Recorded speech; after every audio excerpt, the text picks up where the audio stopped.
What's up guys? So tayo ay mag-diesel, no? So mag-diesel tayo gamit ang taco card natin. So ayan. Gamit ang taco card natin, ha, mga katrackers. So ang gagawin lang natin, mga katrackers, ay isalpak natin yung taco card natin. Ganon din, una ang chip sa ibabaw.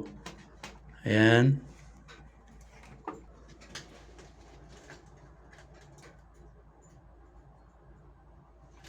So gas number 4. So number 4 ang pindutin mo. So number 4. So yan lang, mga katrackers. Is okay. Tapos yan, ayun na yun. English na yan. Siguro sabi niya mag-gas ka na sa number 4. So yun lang, mga katrackers, no? So kunin natin diesel. 00.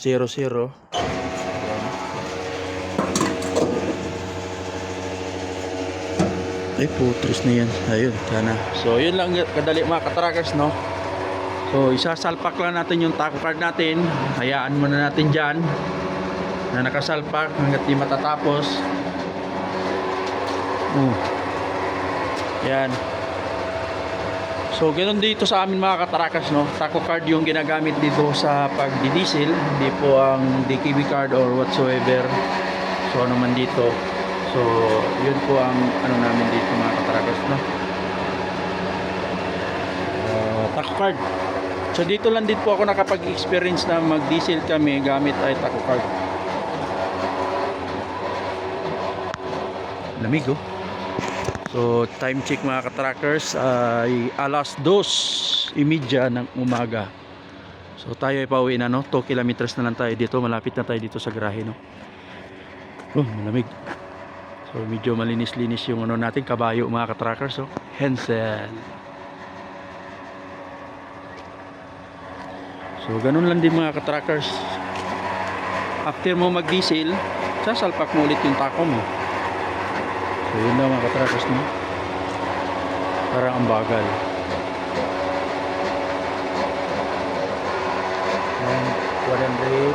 ano ko lang, 107. Malamig, ah. Malamig yun. Malamig sa tainga.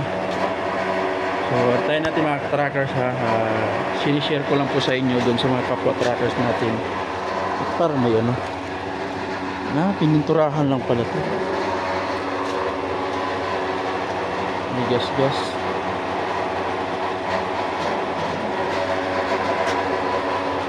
So may gas siya konti. Kasi nga naman itim yan siya.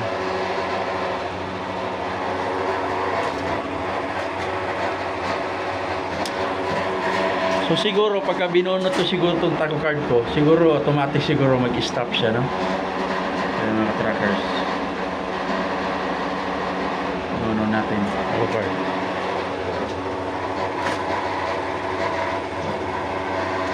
So itong tangke na yan, nasa ano lang yan, ilan ba maximum niya? Wala nakalagay. Hindi kagaya dun sa ano intertank, may mga capacity na nakalagay. Ito 400 lang yata to, eh. Hindi ko nagkakamali, eh. So ayan, oh. Lagyan din natin, mag-refill din tayo, hindi yung gamitan tayo ng gamit. Kapag makita natin na nag-warning na yung ano,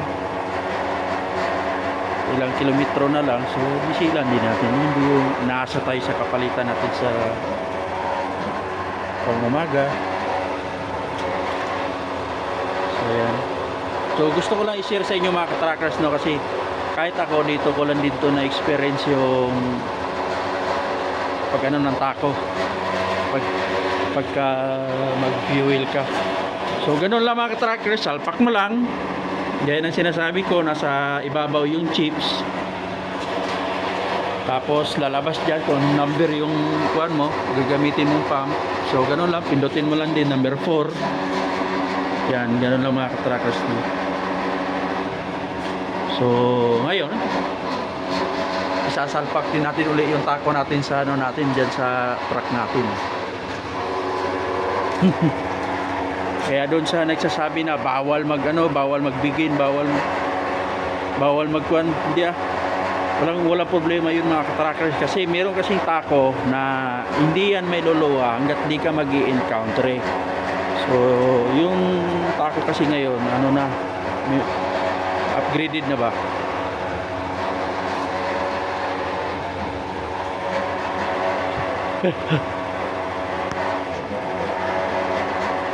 So 330. So yung dong kabila laging full tank yun, just in case lang yun, emergency. Full tank lagi yun yung kabila kung tanke na yun, pero hindi nagagamit, sinuswitch off lang yun kasi ito lang lagi ang ginagamit niya. Kumbaga pabigat lang yung pabigat. Pabigat sa winter. Ayan.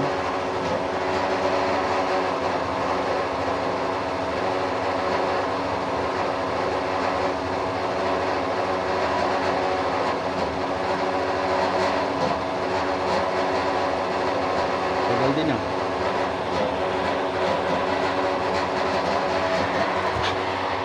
Lalig mga katrackers. So yung company ba ito mga katrackers, ano yan? Anhalt company. So hindi ko pinuputol talaga para makita nyo mga katrackers ba kung ano yung gagawin talaga para doon sa mga kapwa trackers natin ng mga bago. So wala kang ibang gagawin talaga kasi minsan kasi hindi mo maintindihan yung language, kagaya niya German language, made in Germany,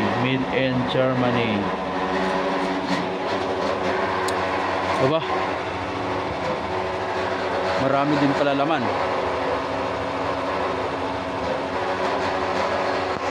Full tank yan mga katrackers, taco card lang. Hindi, naka-registered na kasi yan yung namin. Registered yan mga katrackers. Hindi ka makapag-refill kung hindi naka-registered sa tank full yung taco card mo.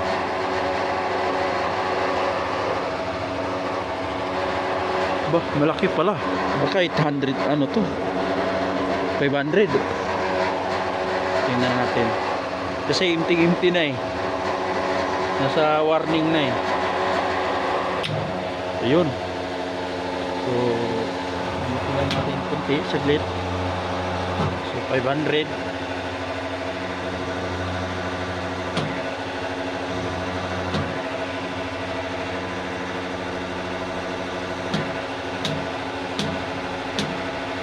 So yun lang, gawin natin 505. Okay na yan, nakapaw na So yun lang mga katrackers yan. So stop na. Yan yan. So ang gagawin natin, dahil tapos na mga katrackers, bubunutin na natin yung taco natin. So ayan, taco card yan mga katrackers. Ayan, taco card yan. Taco card yan mga katrackers. So, sasalpak na natin mga katrackers. May nakabuntot na sa akin. Ay. Tapos, ang gagawin nyo mga katrackers, huwag nyo yung nakasusi yung natin. Yung, ayan. So, switch off na natin. Salpak ulit natin taco natin. Ayan.